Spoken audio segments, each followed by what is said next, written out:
ಕಟೀಲು ಶ್ರೀ ದುರ್ಗಾಪರಮೇಶ್ವರಿ ದೇವಸ್ಥಾನದಿಂದ ನಡೆಸಲ್ಪಡುವ ಶ್ರೀ ದುರ್ಗಾಪರಮೇಶ್ವರಿ ಪ್ರಸಾದಿತ ದಶಾವತಾರ ಯಕ್ಷಗಾನ ಮಂಡಳಿಯ ಈ ವರ್ಷದ ತಿರುಗಾಟದ ಆರಂಭೋತ್ಸವದಂದು 7ನೇಯ ಮೇಳದ ಪಾದಾರ್ಪಣೆಯು ನವೆಂಬರ್ 16ರ ಭಾನುವಾರದಂದು ನಡೆಯಲಿದೆ.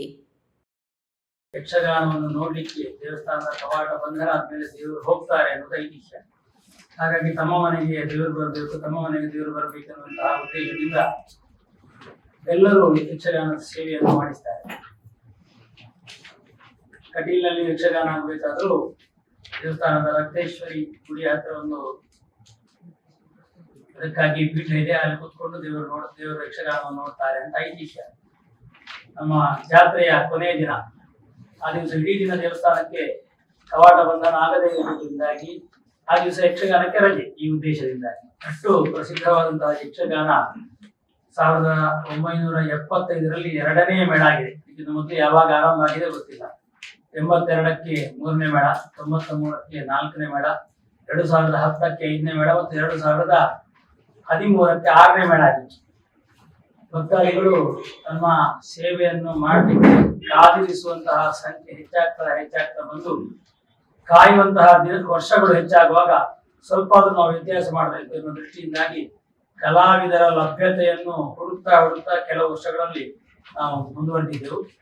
ಈ ವರ್ಷ ಅದಕ್ಕಾಗಿ ನಾವು ಮತ್ತು ಪ್ರಯತ್ನ ಪಟ್ಟು ದೇವರಲ್ಲಿ ಪ್ರಶ್ನೆಯಲ್ಲಿ ಕೇಳಿದಾಗ ದೇವರ ಒಪ್ಪಿಗೆಯೂ ಬಂದ ಕಾರಣ ಈ ವರ್ಷ 7ನೇ ಮೇಳಕ್ಕೆ ಪಾದಾರ್ಪಣೆಯನ್ನು ಮಾಡುವುದು ಅಂತ ಸಂಕಲ್ಪಿಸಲಾಗಿದೆ.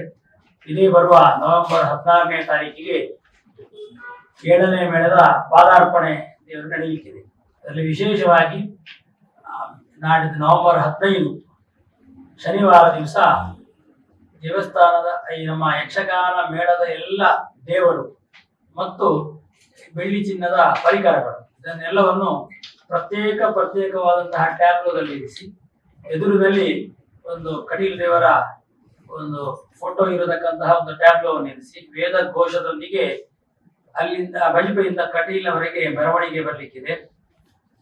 ಈ ಸಂದರ್ಭದಲ್ಲಿ ಈ ಕಾರ್ಯಕ್ರಮವನ್ನು ವಾಜಪೇಯಿಯಲ್ಲಿ ನಡೆಯುವ ಸಮಾರಂಭದಲ್ಲಿ ಕೇಂದ್ರ ಸಚಿವ ಪ್ರಹ್ಲಾದ್ ಜೋಶಿ ಅವರು ಮೆರವಣಿಗೆಯನ್ನು ಉದ್ಘಾಟಿಸಲಿದ್ದು, ಮಾನವ ಹಕ್ಕು ಆಯೋಗದ ಅಧ್ಯಕ್ಷರಾದ ಶ್ಯಾಮ್ ಭಟ್, ವಜ್ರದೇಹಿ ಮಠದ ಶ್ರೀ ರಾಜಶೇಖರಾನಂದ ಸ್ವಾಮೀಜಿ, ಅಭಯಚಂದ್ರ ಜೈನ್, ಕೃಷ್ಣ ಪಾಲೇಮಾರ್, ಶಾಸಕರಾದ ಶ್ರೀ ಉಮಾನಾಥ್ ಕೋಟ್ಯಾನ್, ಶ್ರೀ ಮಿಥುನ್ ರೈ ಮತ್ತು ಮೊದಲಾದ ಗಣ್ಯರು ಈ ಸಂದರ್ಭ ಉಪಸ್ಥಿತರಿರುತ್ತಾರೆ.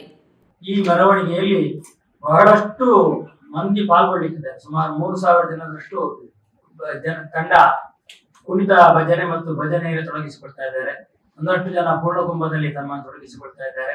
ಅದೇ ರೀತಿಯಾಗಿ ಡೋಲು, ಟಾಸೆ, ಆಮೇಲೆ ಒಂದು 3-4 ಸೆಟ್ ಚೆಂಡೆ, ಟಾಸೆಯಲ್ಲಿ ಒಂದು 3-4 ಸೆಟ್ ಬ್ಯಾಂಡ್, ಸ್ಯಾಕ್ಸಫೋನು, ಆಮೇಲೆ ಕೀಲು ಕುದುರೆ, ಬೇತಾಳ, ಕೊಂಬು, ಅದರೊಟ್ಟಿಗೆ ವಾದ್ಯ, ಹೀಗೆ ಹಲವಾರು ಇನ್ನೂ ಕೆಲವಿದೆ.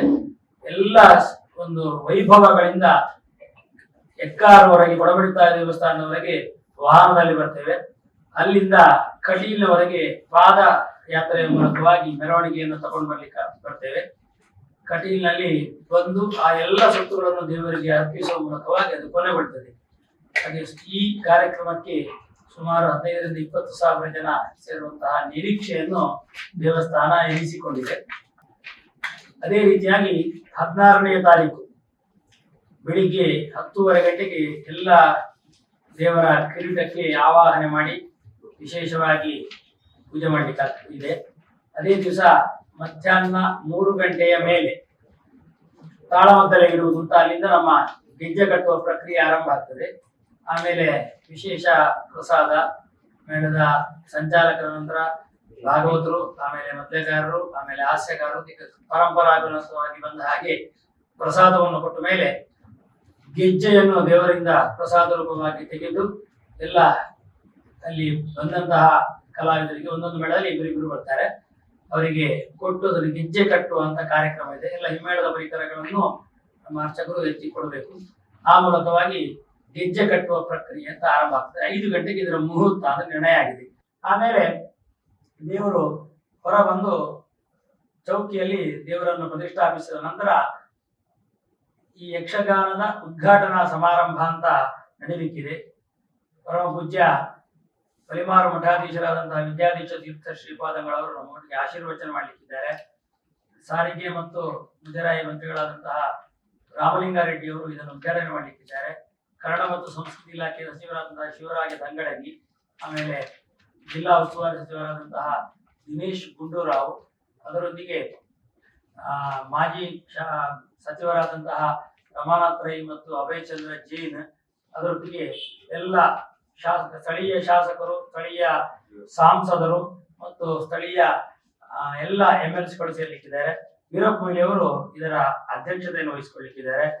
ಸನ್ಮಾನ್ಯ ಜಿಲ್ಲಾಧಿಕಾರಿಗಳು ಮತ್ತು ಪೊಲೀಸ್ ಆಯುಕ್ತರು ಇದರಲ್ಲಿ ಭಾಗವಹಿಸಲಿಕ್ಕಿದ್ದಾರೆ. ಹೀಗೆ ಎಲ್ಲ ಗಣ್ಯರು ಸೇರಿಕೊಂಡು ವಿಶೇಷವಾಗಿ ಆ ದಿನ ಅದರ ಪಾದಾರ್ಪಣೆಯ ಉದ್ಘಾಟನಾ ಸಮಾರಂಭವನ್ನು ನೆರವೇರಿಸಲಿಕ್ಕಿದ್ದೇವೆ. ಇದು 6 ರಿಂದ 8 ಗಂಟೆಯವರೆಗಿನ ಕಾರ್ಯಕ್ರಮ. 8ವರೆಗೆ ದೇವರಿಗೆ ವಿಶೇಷವಾಗಿ ಪೂಜೆ, ಚೌಕಿ ಪೂಜೆ ಅಂತ ನಡೆದು ಆಮೇಲೆ ಪೂರ್ವರಂಗ ಪ್ರಸ್ತುತಿ, ಅದು ಕಟೀಲ್ ಮೇಳದಲ್ಲಿ ಮಾತ್ರ ನೋಡಬಹುದು. ಆ ಪೂರ್ವರಂಗದ ಪ್ರಸ್ತುತಿ ಆದ್ಮೇಲೆ ಪಾಂಡವಾಶ್ವಮೇಧ ಯಕ್ಷಗಾನ. ಇದು ಪ್ರತಿ ವರ್ಷವೂ ಶುರುವಿನ ಮತ್ತು ಕೊನೆಯ ದಿವಸ ಎಷ್ಟು ಮೇಳಗಳುಂಟು ಅಷ್ಟು ರಂಗಸ್ಥಳ ಹಾಕಿ ಪೂರ್ವರಂಗಗಳು ಪ್ರತ್ಯೇಕವಾದಂತಹ ರಂಗಸ್ಥಳದಲ್ಲೇ ಆಗ್ತದೆ. ಇಷ್ಟರವರೆಗೆ 6 ರಂಗಸ್ಥಳ ಇತ್ತು. ಈ ವರ್ಷದಿಂದ 7 ರಂಗಸ್ಥಳ. 7 ರಂಗಸ್ಥಳದಲ್ಲಿ ಪೂರ್ವರಂಗವನ್ನು ಕೊಂಡಿದ್ದು ಮತ್ತೆ ಮಧ್ಯದ ರಂಗಸ್ಥಳದಲ್ಲಿ ಪಾಂಡವಾಶ್ವಮೇಧ ಯಕ್ಷಗಾನ 7 ಮೇಳದ ಕಲಾವಿದರ ಸೇರುವಿಕೆಯಿಂದ ಅತ್ಯಂತ ವೈಭವೋಪೇತವಾಗಿ ನಡೀತದೆ. ತತ್ಪ್ರಯುಕ್ತ 14ನೇ ತಾರೀಕಿನಂದು ಬೆಳಿಗ್ಗೆ ಚಂಡಿಕಾ ಹೋಮ, ಆಮೇಲೆ 108 ಕಾಯಿ ಗಣಹೋಮ, ಅದರೊಂದಿಗೆ ಅಗ್ನಿದಾನ ಇತ್ಯಾದಿ ಕಾರ್ಯಕ್ರಮ ನಡೆಯಲಿಕ್ಕಿದೆ. ಈ 7ನೇ ಮೇಳ ಆರಂಭ ಆಗುವ ವಿಶೇಷವಾದಂತಹ ಕಾರ್ಯಕ್ರಮದಲ್ಲಿ ಒಂದಷ್ಟು ಚಿನ್ನ ಬೆಳ್ಳಿಯ ಸೊತ್ತುಗಳು ನಮ್ಮ ಕಟೀಲ್ ಮೇಳದಲ್ಲಿ ಎಲ್ಲಾ ಮೇಳದಲ್ಲಿದ್ದಾಗೆ ಬೇಕು ಎನ್ನುವಂತಹ ದೃಷ್ಟಿಯಿಂದಾಗಿ ಅದಕ್ಕಾಗಿ ಭಕ್ತರೇ ಸ್ವಯಂ ಪ್ರೇರಣೆಯಿಂದ ಮುಂದೆ ಬಂದ ಕಾರಣ ಸುಮಾರು 1 ಕೋಟಿಗೂ ಮೇಲ್ಪಟ್ಟು ಚಿನ್ನ ಬೆಳ್ಳಿಯ ಸೊತ್ತುಗಳು ದೇವಸ್ಥಾನಕ್ಕೆ ಹರಕೆ ರೂಪದಲ್ಲಿ ಬಂದಿದೆ. ಅದರೊಂದಿಗೆ ಎಲ್ಲ ಯಕ್ಷಗಾನ ಮೇಳದಲ್ಲಿ ದೇವಿ ಮಹಾತ್ಮೆ ಆಡತಕ್ಕಂತಹ ಎಲ್ಲ ವೇಷಭೂಷಣಗಳನ್ನು ಹೊಸದಾಗಿ ಈ ಸಲ ಮಾಡಿಸಲಾಗಿದೆ. ಅದೇ ಎಲ್ಲ ಕಿರೀಟಗಳನ್ನು 7 ಮೇಳಗಳಲ್ಲಿ ಹೊಸದಾಗಿ ಮಣಿ ಸಾಮಾನುಗಳನ್ನು ಮಾಡುವ ಮೂಲಕವಾಗಿ ಎಲ್ಲ ಮೇಳಗಳು ಸರಿಮಾನವಾಗಿ ಕಾಣುವಂತೆ, ವಸ್ತು ಹಡೆತ್ತು ಅಂತ ಕಾಣದ ಹಾಗೆ ಚೆನ್ನಾಗಿ ಕಾಣುವಂತೆ ಎಲ್ಲ ವ್ಯವಸ್ಥೆಗೊಳಿಸಲಾಗಿದೆ.